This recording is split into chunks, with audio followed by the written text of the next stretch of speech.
My guest today is a former journalist and current YouTuber. I'm very pleased to welcome Auron MacIntyre. Auron, are you ready to roar? Absolutely, man. Thanks for having me. Sure thing, brother. Well, I want to start right there with the fact that you were a former journalist. So maybe you can get into that a little bit, how you became a journalist. I was actually a journalism major in college, but didn't end up doing it quite as a career, maybe for some similar reasons as to why you got out of it. But I'm curious what brought you to that and how your experience as a journalist ended up sort of shaping your worldview, be it on politics or whatever else.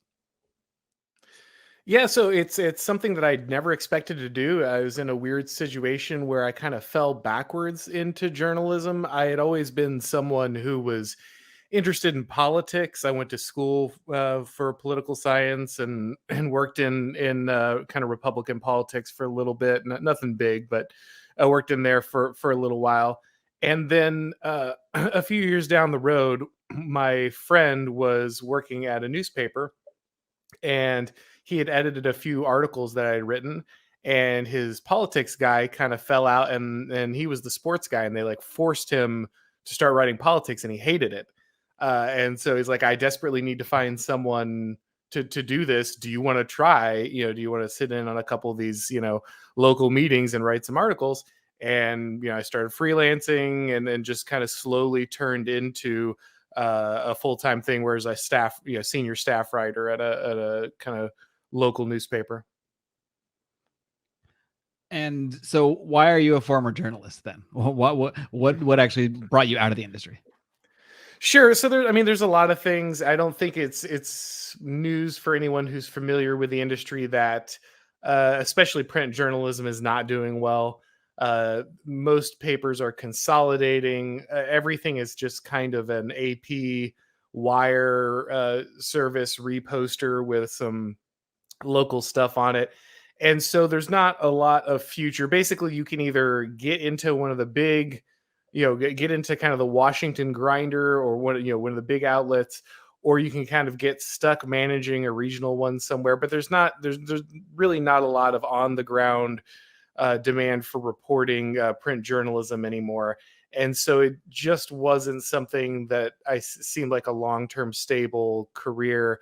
I was getting married, family, that kind of thing. Just didn't seem like a great place to be long term. I enjoyed the job. I really did. It's something different every day. And so it wasn't for the lack of interest in the job, but it just didn't, it doesn't seem like an industry, print journalism, that's, at least it's going through a transition that makes it very difficult to stay part of one of the traditional outlets.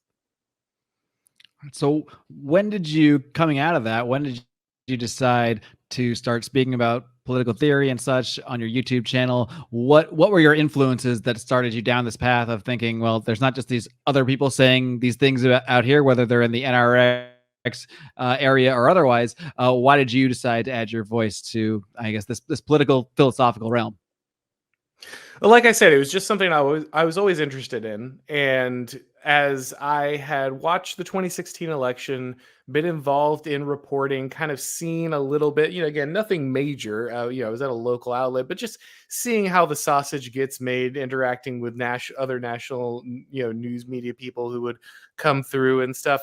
I really started saying, okay, politics doesn't work the way it was described to me. It's not what I was taught in school. It's not what I got a degree in. It's not even what I reported on. There's more to this, and I want to understand it better. And so I'd been listening to some people on YouTube. I had been reading some of the people that they had suggested, a lot of the neo-reactionary political theorists that you were talking about there, guys like Curtis Yarvin and Nick Land. And as I got deeper into that, I said, you know what? I want to turn this into something so I can explain to people the journey I'm on, the things I'm learning. Here's what I'm looking at, and how this is changing the way I look at the world and I look at politics. And I thought maybe people might be interested in kind of hearing some of that too. And it turned out that slowly but surely, they did, and things went well. And so that's why I'm doing what I'm doing now. I've had at least one person on the show. In the previous iteration of the show, I did have Charlemagne on, and he kind of described his view of what neo-reactionaryism or the movement is. Do you want to get into maybe just what you see the definition is? And I guess the question I really ask with that is, what exactly are neo-reactionaries reacting to? Sure, absolutely. So, it's two parts to the word. Neo just means new, updated, right, current, and then reactionary is a bit of a loaded term, right? It's often used as an insult for people who don't want to progress, want to freeze things where they are, or take things back to an earlier time. But I think the intellectual tradition that we're talking about when we talk about reactionaries are people who were rejecting the Enlightenment, right? The people like Thomas Carlyle or Joseph de Maistre, who were writing kind of, as the Enlightenment was getting into full swing and things were happening, and they were warning, saying, guys, this isn't going to play out the way you think it is. This is not going to work out the way you want it to, and society is going to pay a cost for adopting a lot of these ideas that that you're talking about here. And so when I think of a neo-reactionary, I tend to think of someone in the current day who is also questioning assumptions that have been taken on board and internalized by pretty much our entire culture about the Enlightenment, the values that it represented, the political process, the legitimizations of power that it represented. Just someone who is working against those things. And then inside neo-reaction, there are many different camps and beliefs and theories and all kinds of stuff. It's not a formal discipline. It's a loose collection of blogs and YouTubers, right? So there's not a doctrine that says here is what neo-reaction is. But if people ask me, to sum up the idea in kind of a couple sentences, I'd say someone who is currently reviving that idea that maybe the Enlightenment didn't do everything we thought it does, and maybe we should be questioning some of its assumptions in the modern day. Gotcha. So it's almost like a political red pilling. Like it's more about not necessarily a certain belief, but more of I guess a questioning or a skepticism over official narratives of how politics and philosophy and history have played out over the last several hundred years or what have you. Yeah, I think it would be fair to say that there are a couple of assumptions that most people who look at neo-reactionary thought take on board. But I think, like I said, especially now, it has kind of it diverged into so many different branches and areas and kind of disagreements that you would have a hard time just lining up a list of things that neo-reactionaries believe. But I think, like I said, those core tenets are definitely things like liberal enlightenment democracy is not the panacea, that progress is not something that is necessarily we should assume is good, and those kind of things are some things that I think most neo-reactionaries would start with, no matter where else they went to. Gotcha. All right. So let's dig on this point of the Enlightenment, since that seems to really be what a lot of this thought is centered around reacting to.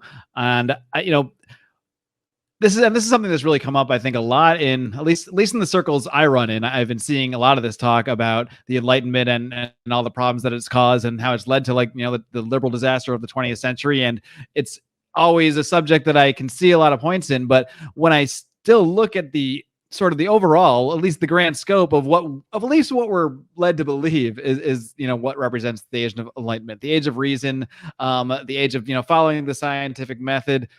At the base of what that should be anyway, it does sound like a good thing to me. So that I'm sort of in this area where I'm trying to sort it all out. I wouldn't really say I have a terribly strong opinion on it, but maybe you could just dig into, maybe just first of all start with some of the base assumptions that we are told or that we have about the Enlightenment, and pick a few that you think are wrong, and discuss why.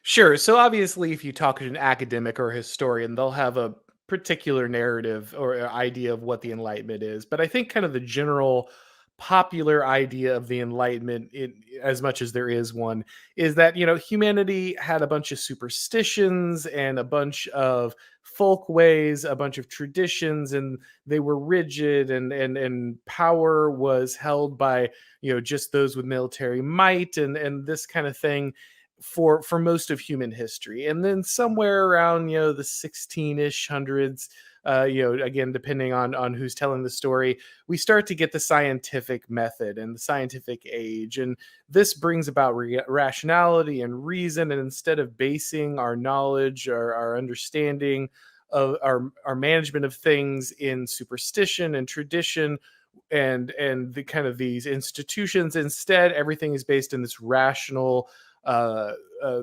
this rational idea of science, this process that we can filter everything through. And we don't just apply it, of course, to the natural sciences. We start to see the systematization of everything, right? We start to see the scientific method get applied to things like politics, and start asking questions about what would be the most efficient way to govern a people. How would this best work? And by applying this new age of reason and objectivity to the way that we manage our politics, we bring about a flourishing of humanity and freedom.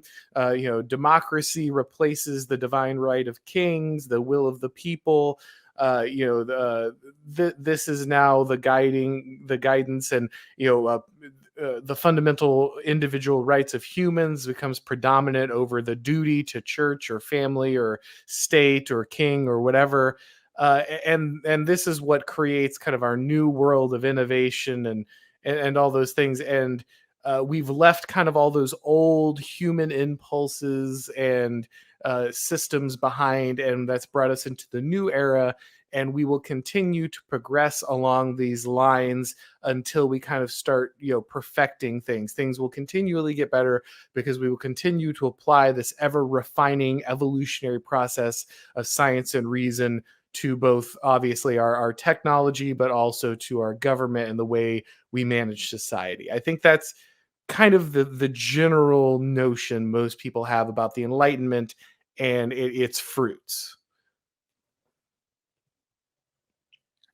I think there's two different sort of branches there that I may lump together in my mind sometimes, because there's reason, the concept of reason, and following reason, which I mean, I don't think anybody should maybe I don't think anybody would really argue that in our day-to-day lives and in our thinking and our the way we process information, we should try to follow reason to where it leads.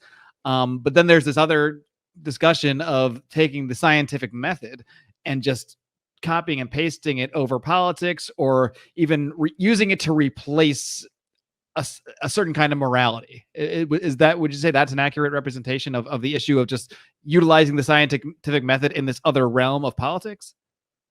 Well, I think that's certainly part of it, right? I think that's a huge part, is the attempt to use the window dressing of science to justify many of the systems that we see today in place politically. I think that's a huge problem. The massification of the state is in itself, I think, a consequence of the Enlightenment. But we can get into that deeper if you want to.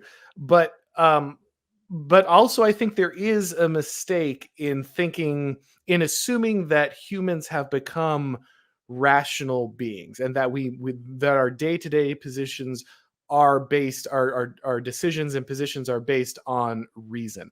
I don't think that's actually how most people make their decisions. I think reason plays a part, but I think pretending that the average person has reasoned out their understandings of the war between Russia and Ukraine, or how money works, or or why we credential things the way we do, or why government programs exist.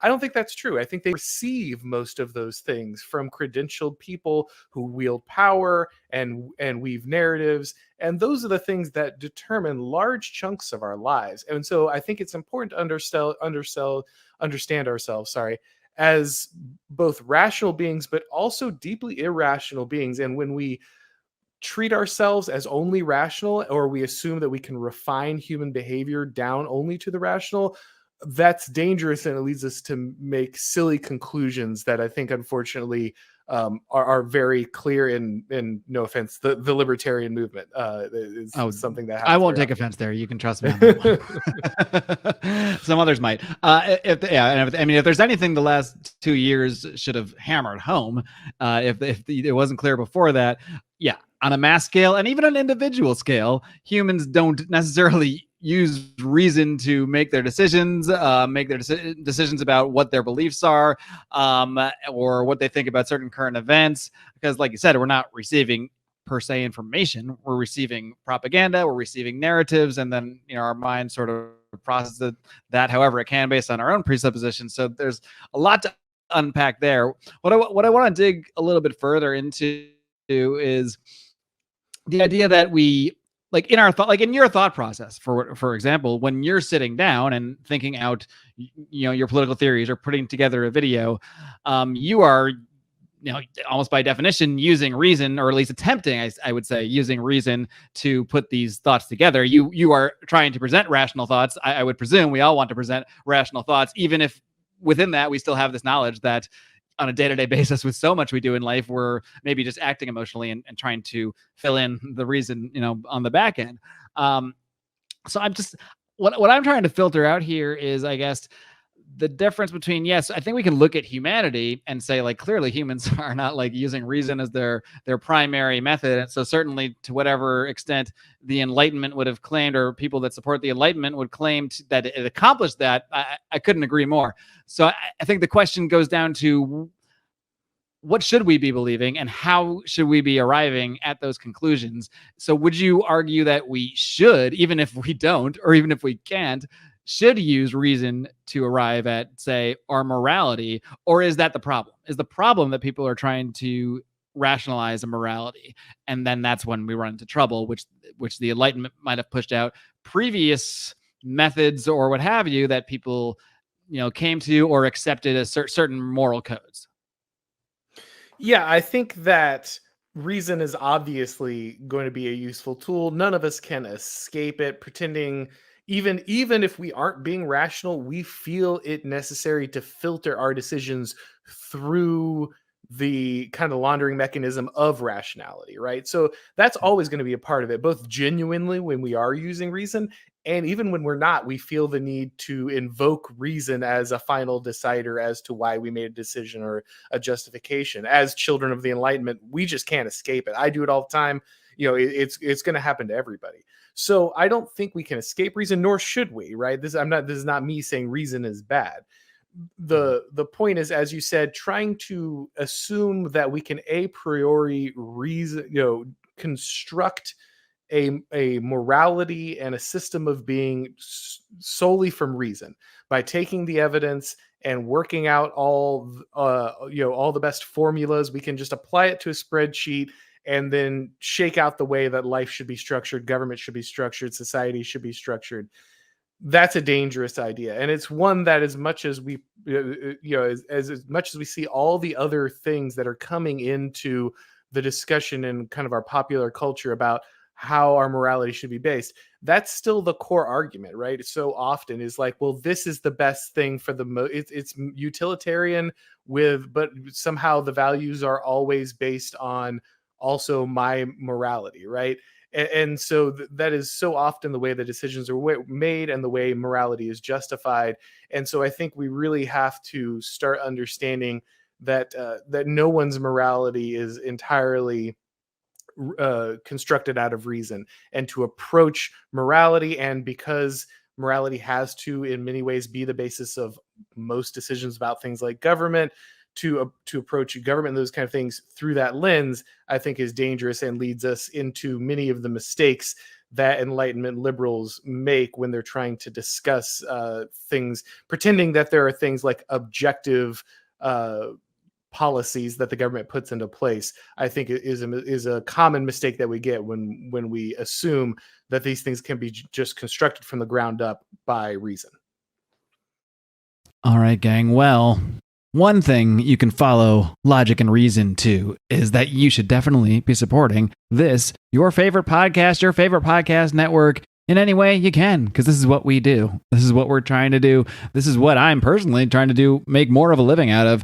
And you can help us by supporting us over on Patreon at patreon.com/Lions of Liberty or on Locals at lionsofliberty.locals.com. And either way, you'll get access to all of our bonus content, including live streams of most of these interviews that I do, including early access to a lot of shows, like our very fun review of the film Grizzly Man that dropped this past weekend. Patrons had early access to that, and they got a little bonus story that most of you didn't get at all. But more importantly, really, by supporting Lions of Liberty on any of our platforms, you really do help us grow. We're hoping to get back to some in-person events this year, looking at Pork Fest, looking at Freedom Fest, and the more resources we have to do so, the more we are able, well, to do so, I guess you could say.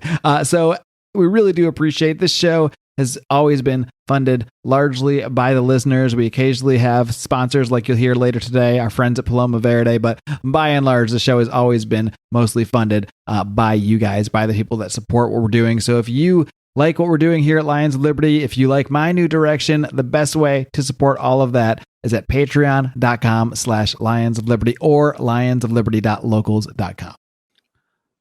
Okay, I think there's a couple different. So there's one concept of like applying the rational method or the scientific method just to like politics or government policy or what have you. What about when we are talking, as you referenced there, like just individual morality? When we're getting to the concepts involving, say, individual rights, with obviously, you know, a lot of the thought behind the concept of individual rights came out of those thoughts from the Enlightenment, from that era. So what, like, should, I'm trying to figure out the right way to the right way to reason this, the right way to say this. Can we, I guess I should say, can we use reason to derive a morality? Can you get a moral code, in your view, by following reason to certain ends?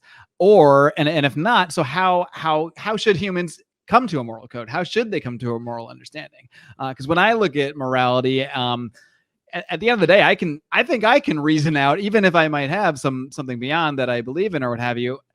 At the same time, I can look at a lot of, let's say, moral positions I might hold, and they actually line up with what I think would be a rational thought process. You know, for example, I don't want to be, you know, I don't want to attack someone. So if I want to have a moral, I don't want to be attacked, I should say, whether it's my physical person or my house robbed. And if I don't want that, then, you know, I can, to follow reason to that end, I have to advocate for others not to be allowed to do that to me, and me not to be allowed to do that to others.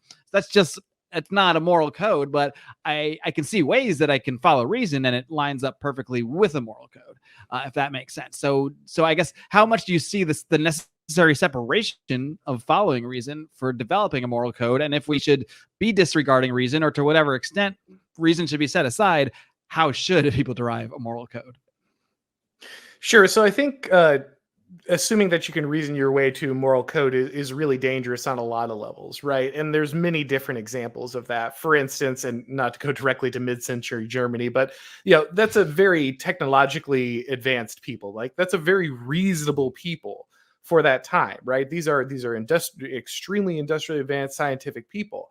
I don't think we're going to say that they deduce the best moral code, right? Like, I think that it's very easy to see how a very intelligent, very reasonable people can arrive at a very dangerous moral code.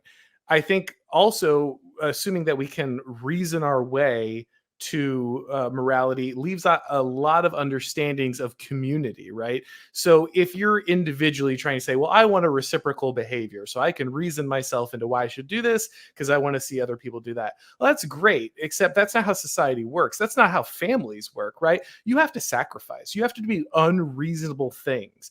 You cannot reason yourself in to the large scale amount of sacrifice necessary to bring civilization into being, to bring a great society into being. There's not a way that you can individually rationalize each one of the sacrifices that will be necessary to take those steps forward. You need to have a deeper understanding of the value of community, family, creed, people, religion, all those things, if you're going to build a greater society and the benefits that come with it. You can't really, you can justify, you can justify low time preference to some level, but if you really want to get to those higher levels, you need more than beyond, just your basic reason. Also, I think reason takes you to a lot of very dangerous places. We can see this with the slippery slope debates of morality today, right? So many times where people say, well, this doesn't affect you. How could this be a problem? Long term, I mean, you can't just say that just because this one thing happens, the next thing that's going to happen. That's a logical fallacy. That doesn't make any sense. And then we watch every one of these predictions come true, right? Like the little old lady in the 80s going to the Southern Baptist Church was far more correct about the direction of our culture was than very learned and reasonable people were at that time. Was it because she had a bunch of doctorates? Is it because she was able to put together a proper syllogism? No, it's because she ignored many of what reasonable people said for what she knew to be true. Things that she didn't arrive through reason, but through received understanding, wisdom that came down through many centuries of tradition, religion, those kind of things. And so I don't think you can reason yourself to a morality, and I think attempts to do so have gotten us pretty much to exactly where we are today. Well, let's apply that to, like, I guess modern politics. So I think it's safe to say that, well, I think a lot of people that got all wrapped up in the COVID hysteria, or that followed every single mask order, or took every vaccine they were told to take, the same people that believes every single narrative they hear about Ukraine, they believe, probably, I guess, that they're following reason, or that maybe not that they are, but that someone smarter than them already has, whether it's a politician or a scientist or what have you. They believe that reason is being followed.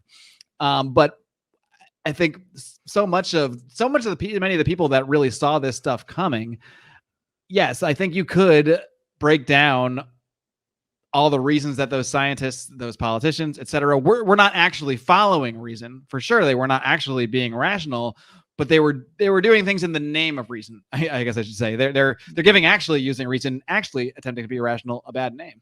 Whereas a lot of the people that detected the bullshit, and maybe that's kind of part of what you're speaking to here, it is maybe just whether it's intuition or the bullshit detector, reason might kind of put that aside, because really, in the beginning anyway, it's hard to be a rational person in any way, especially with a big supposed crisis like the COVID stuff, when information is just flying at you in every direction.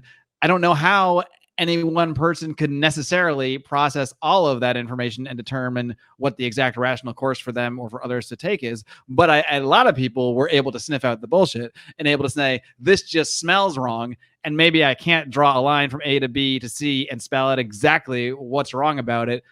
So is that like a large part maybe of why looking to reason and looking to people who claim to be following science and following reason has sort of led, I guess, a lot of people to be sort of cast aside as like conspiracy theorists or wacky loons. And maybe a lot of those people are just people that have intuition and sort of have a gut feeling about things, and they follow it. And that wasn't really a question as much as a rant, but I'm curious your thoughts.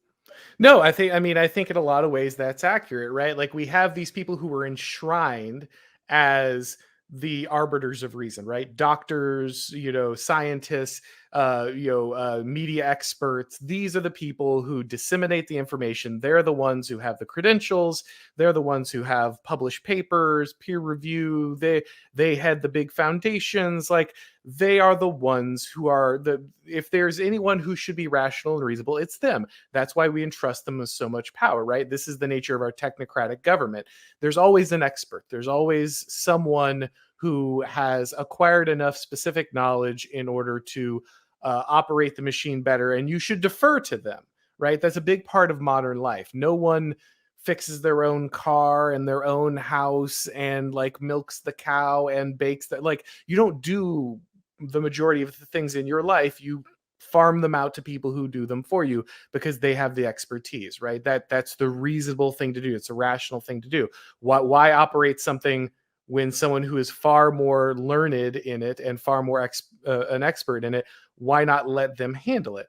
Well, at the end of the day, humans are humans, right? And it turns out that if you turn over power to people unchecked and you give them this ability, well, they might use it in their own interest rather than in the name of science and reason in which you've enshrined them.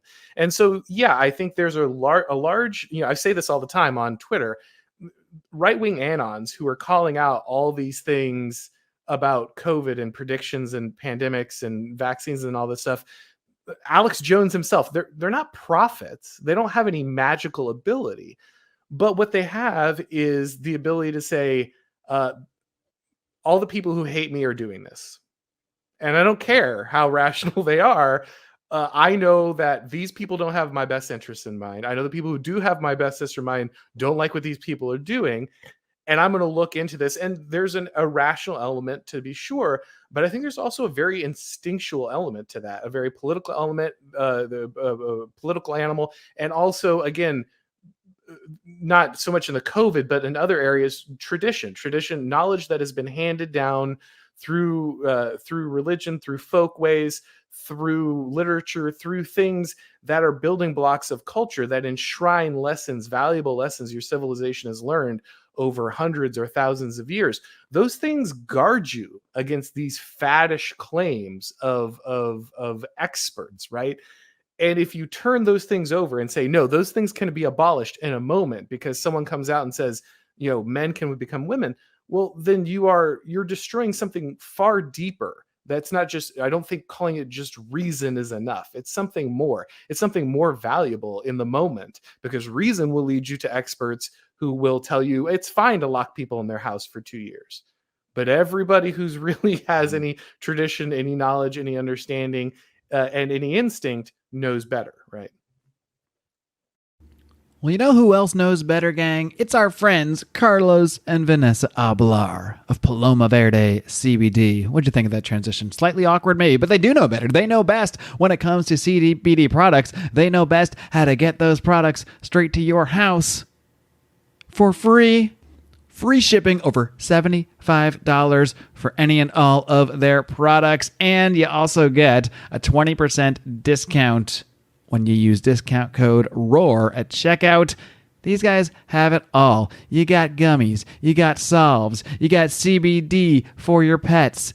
The best thing I ever did was use one of these salves on my neck, this spot in my upper shoulder and my lower neck that is always just killing me. This salve was one of the few things that has ever truly helped calm that down and let me relax. So I cannot recommend these CBD products highly enough. My only complaint is that the CBD gummies are so delicious, it's really hard not to eat them all in one sitting. But, that being said, maybe you just order two. One for leisure, and one for just eating recreationally, and one for your actual CBD needs. But either way, you'll be able to afford those because you get this amazing discount from Lions Liberty. Again, head over to PalomaVerdeCBD.com. I'm going to spell that for you just in case. Paloma, Paloma, Verde, Verde, PalomaVerdeCBD.com. Don't forget to use discount code ROAR for 20% off your order.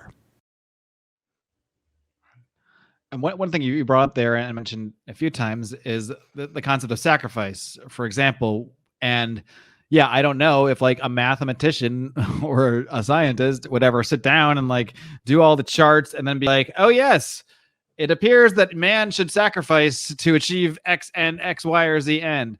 So is that really maybe a lot of the, not the total crux, but like a lot of the crux of the problem that you would see with the Enlightenment is that it's discounting and poo-pooing, I guess, as just fairy tale nonsense. And I don't think it really matters whether, a lot of like religious stories or what have you are real in a literal sense or not. But I think the point you're making is they're conveying concepts that really bring forth thousands of millennia, not thousands of millennia, but thousands of years of mankind's experience of seeing what actually what can actually work in life. It's giving you a blueprint, and maybe that blueprint is connected to some fantastical stories, depending on your religion, maybe more fantastical, maybe some more fantastical than others.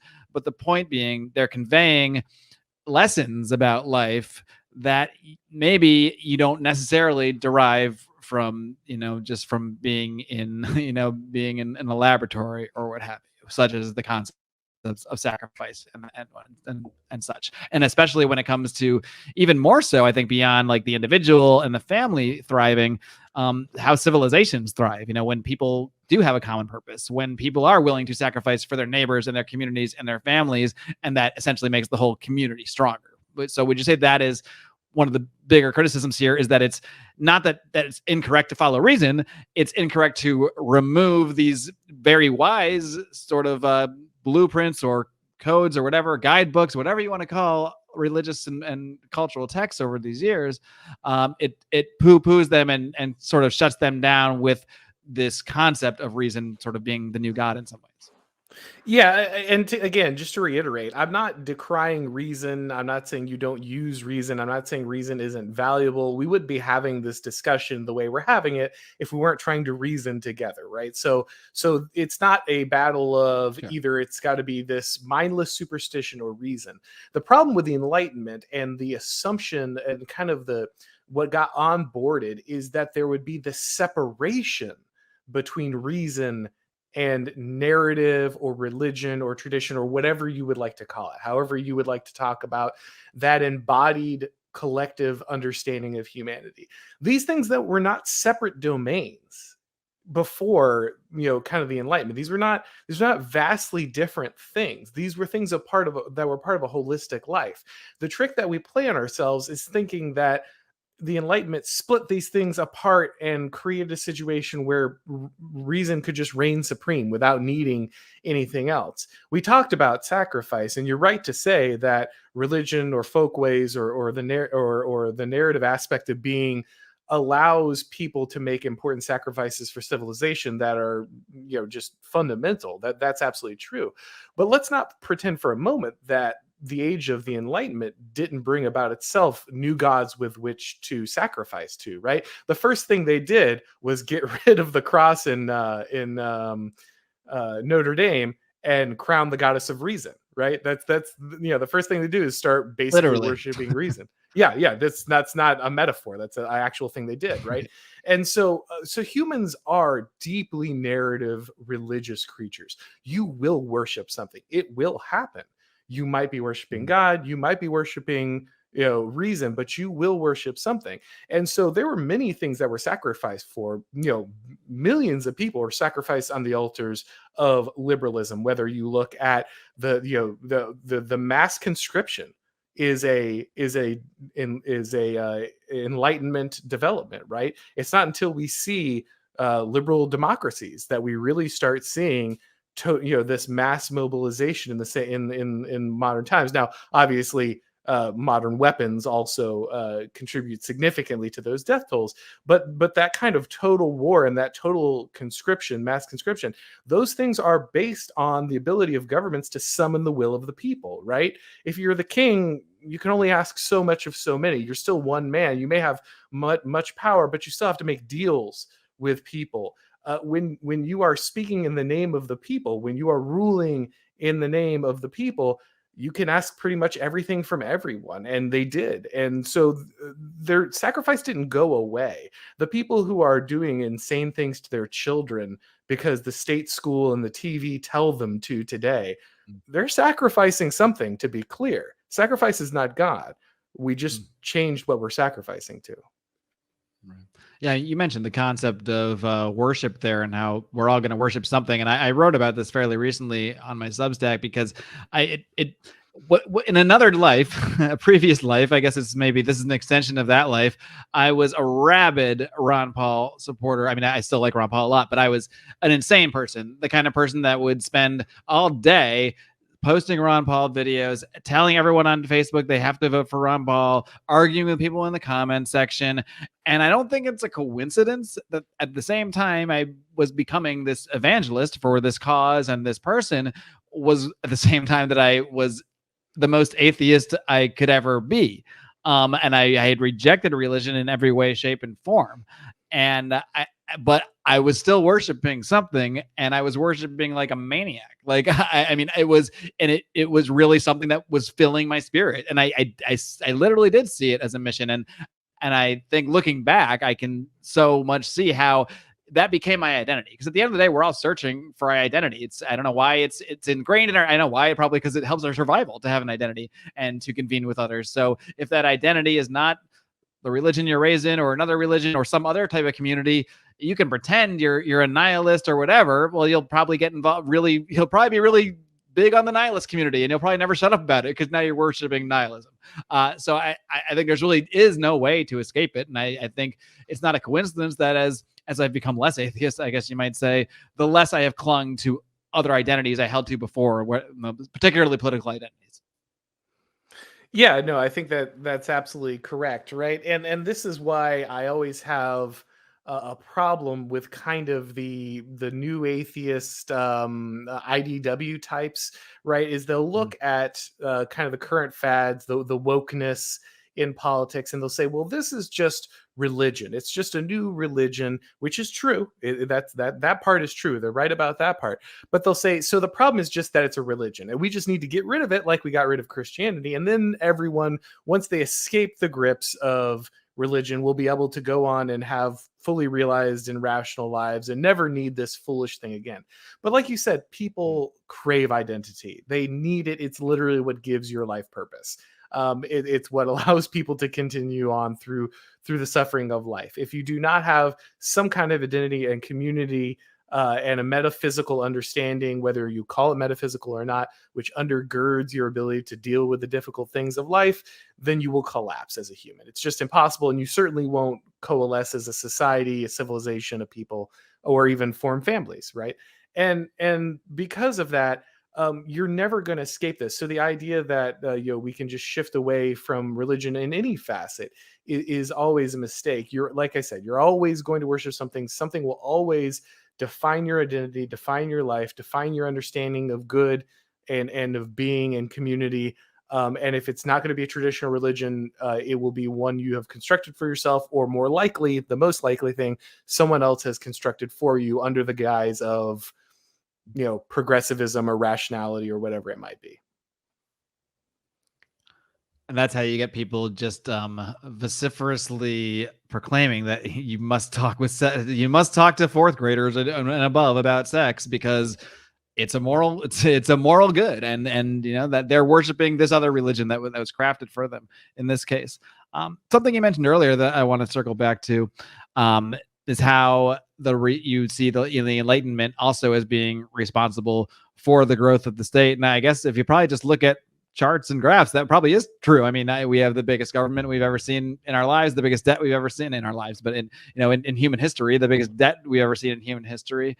So that certainly does track, but at least on the surface. So can you dig into more why you believe the Enlightenment to be responsible for that? Because again, especially in the libertarian circles or what have you, the ideas stemming out of the Enlightenment are what are seen as, let's say, responsible for the American Revolution, responsible for, and that's a whole nother, the rabbit hole we don't have to go down right now, but for the concepts of individual liberty.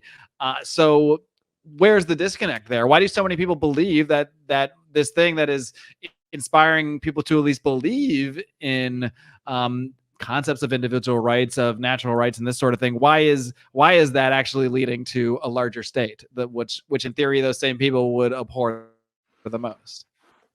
Sure. So you can see this in a lot of different authors. Again, Joseph de Maistre explains this, I think, pretty succinctly. He says that the king can only be one man, and he can only demand so much. But the things that can be demanded in the name of the people is huge. You also see this in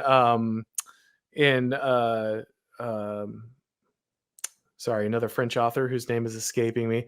De Juvenal, Bertrand de Juvenal, and Bertrand de Juvenal has a really great book. It's a lot of what a lot of NRX is based in kind of a de Juvenal understanding of power. But he says, like, basically, again, like this idea of power always wants to coalesce. Power always wants to centralize. States, warlords, whatever you are, you're always in an arms race with the people next to you for power, right? And so it's a natural thing for power to always want to accrue more power and take power from other spheres. And what the Enlightenment did is it shifted again the justification of government from the military ability or even the divine right of kings to one of popular sovereignty. And popular sovereignty allowed for the massification of society and the state in a lot of ways, mostly of which you have this overarching justification for almost anything, because it's not one person, one king, or even a ruling class demanding something of you. It's literally the entire society. And so it provides an intellectual framework that allows power to kind of expand exponentially. Probably mixing my terms there, but the point being is that it basically takes the reins off of what the state can do. It also collapses other spheres of influence. So the government could only ask so much of you in more traditional societies because it wasn't the only sphere of influence. Yes, again, the king is powerful, but he has other nobles and he has to draw upon their power in order to get done what he wants to. But it's not just him, it's not just them. Guilds, church, local civic organizations, they all generate their own spheres of power and social capital and influence and loyalties that people have to those organizations. And the family, of course, is the ultimate one, right? If you can't be loyal, if you don't have loyalty to your family, then what else could you possibly have loyalty to? It's the most basic connection, bond, and obligation you could have. But what the Enlightenment does is slowly erode each one of those, right? It's hard to pretend that the Enlightenment did not erode the power of religion, the power of the church, the power of the family. I think that's what we're seeing now is the final push to erode the power of the family. And as each one of those responsibilities and each one of those obligations fell away from those different spheres, guess what was there to pick them up? The state. Right, in every instance. Well, you don't have to educate your kids. The state will educate your kids. Well, you don't have to feed your relatives who don't have any money. The state will feed your relatives. You don't have to take care of your neighbor. The state will take care of your neighbor. And as each one of those institutions receded in power, the state assumed those burdens, and therefore the bonds of loyalty and the bonds of that generate the power that the state has today. And so I think that the Enlightenment's ability to atomize the individual, turn them into a kind of rootless individual who does not have loyalty to anything beyond the state, has therefore facilitated the growth of the state and its ability to command obedience from everyone. All right, so since we've mostly been on the Enlightenment, I'm just going to kind of wrap up by digging in just a little more here on that concept. And I think one thing that you'll certainly hear a lot, and that I certainly think to myself as I sit here with this amazing microphone and then this computer talking to you, whatever miles away, like certainly this wouldn't be possible without scientific progress. I hate the word progress, but you know what I mean in that sense. Or following reason to these ends.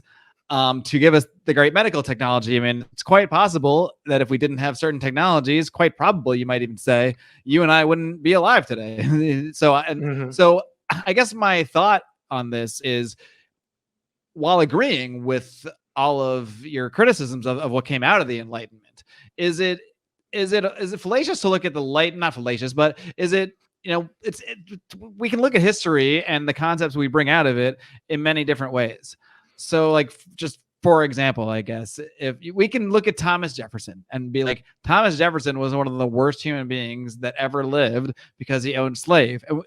So we can just look at that aspect of him and look at nothing else he ever did, said, or wrote, or whatever, and pull one storyline out. Or we could look at like the mass of his life and the mass of his work and a lot of the other things he said and come up with a totally different picture. So are we just looking, by we, I guess I mean you and other neo-reactionaries that have this view, are you just looking at just the bad that came out of the Enlightenment and building the story around just the bad and maybe ignoring a lot of the good?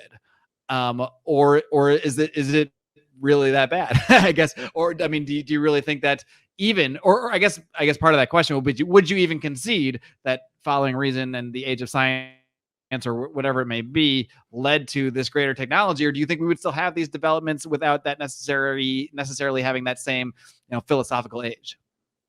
Yeah, so I think there's a lot there, and many different aspects and avenues to explore. I think the first thing would be to say that we're making the assumption that you pointed out there at the end, that technological innovation only would have come about with the Enlightenment, that the Enlightenment is the source of technological innovation.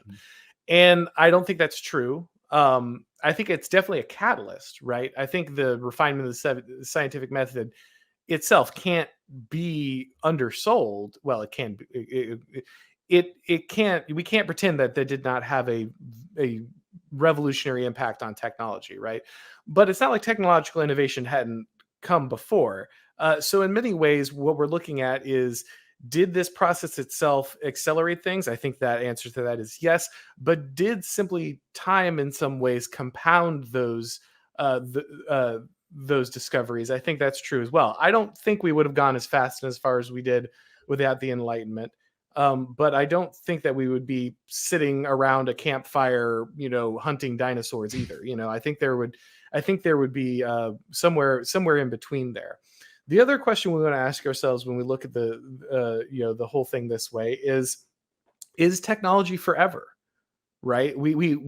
I think what we're doing is we're buying into something called Whig history, right? The idea that progress is continual and the line will always go up and humanity will always move forward. But a quick look at history, we know that's not true, right? Technology has collapsed many times throughout history. Of course, the fall of the Roman Empire is a classic one, the Bronze Age collapse.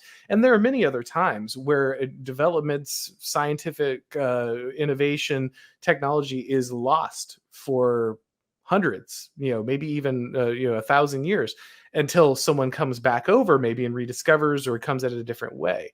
And so we're assuming that the fruits of the Enlightenment are continuous and permanent. But I don't think that's true. And I think we can tell by what's happening right now, right? We're having a debate as to whether 2 and 2 is 4 or 5, right? Whether math is racist. We have entire sectors of our economy and of our military apparatus. People don't know how to operate anymore because the people who used to do it don't do it. They're leaving the jobs, and the new people don't learn it. They learn the shortcuts. They don't know. We have, I think there was, I forget what the story was, but there was some military aircraft where they had to reverse engineer an entire process on there because no one had done it for like a decade and no one knew how to do it anymore. And so I think that assuming that our innovations just goes, there's a straight line from the Enlightenment up to the top right corner, and that's just how technology evolves, and it's all due to unlocking the power of science and reason, I think is a misnomer. I think that because we have benefited for so long, we just kind of assume that this is the trend going forward, that this is the Enlightenment era, that we like hit this crux in human evolution, and then it's all just up from here. But again, a cursory glance at history shows us that that's not necessarily true. We also have to ask ourselves the final and probably most important and dangerous question: is all technology good? Right? Is technological innovation always a good? I think we can look at a lot of things and be like, well, like you said, oh, I wouldn't be alive today if it wasn't for certain medical things. And I'm sure that's very true, right?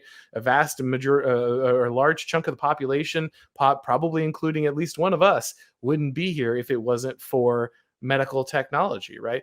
At the same time, medical technology isn't free. And what if we lose certain things about humans and humanity? What if we lose certain things about society?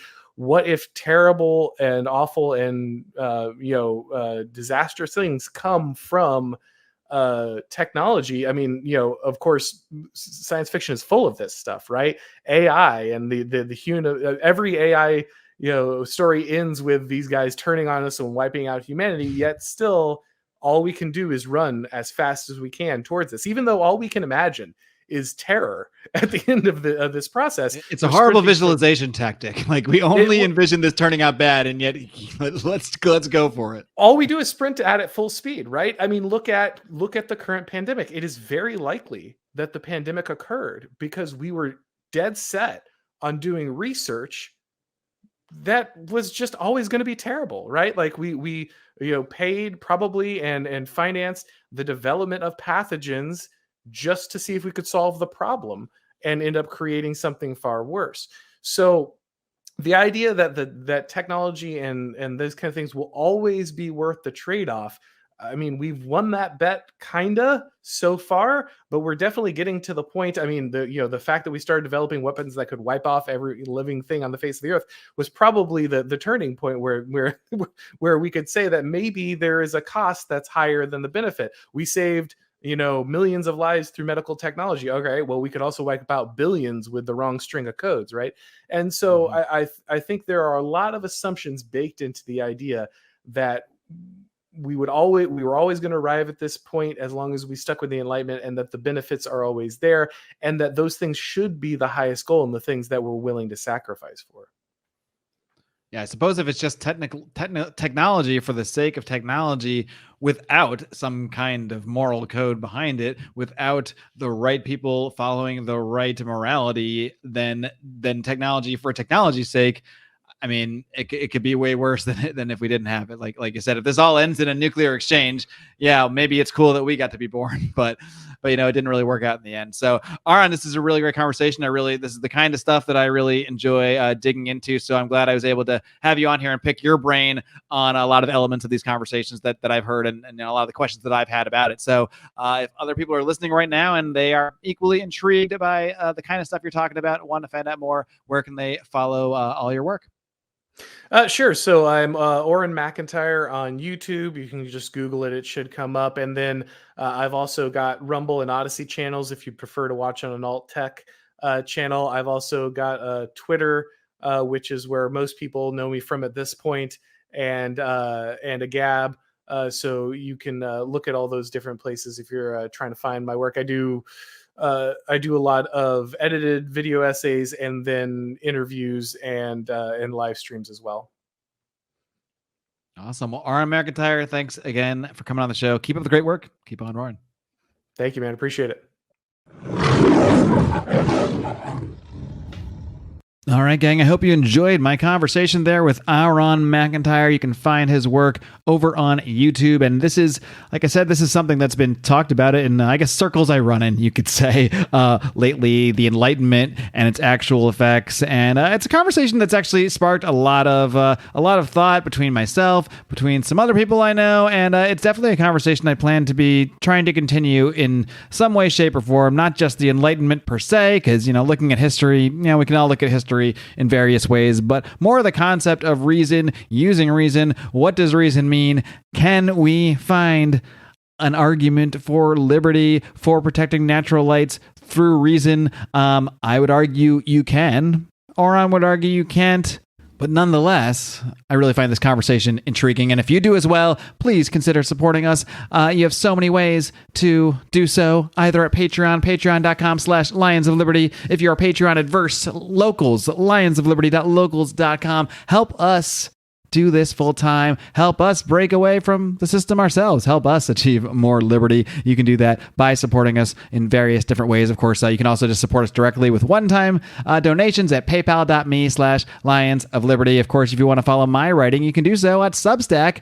It's called Metanoia. You can find it at marcclair.substack.com. I also want to give you one final plea. Not final plea. I'll probably keep pleading forever. But if you're listening to this on the Lions of Liberty Network feed, where you can find my show, you can also find Brian with his brand new Mean Age Daydream every Wednesday, and John Odermatt on Thursdays with Finding Freedom. If you're subscribing on the network feed, lovely. I love you. You're fantastic. What I ask you to do is maybe subscribe to my feed too, at the Lions of Liberty with Marc Clair feed. But if you don't want to do that because you get all your content here on the network, that's cool. But I would ask you to do me one favor, and that's go to the Lions of Liberty with Marc Clair feed on Apple Podcasts.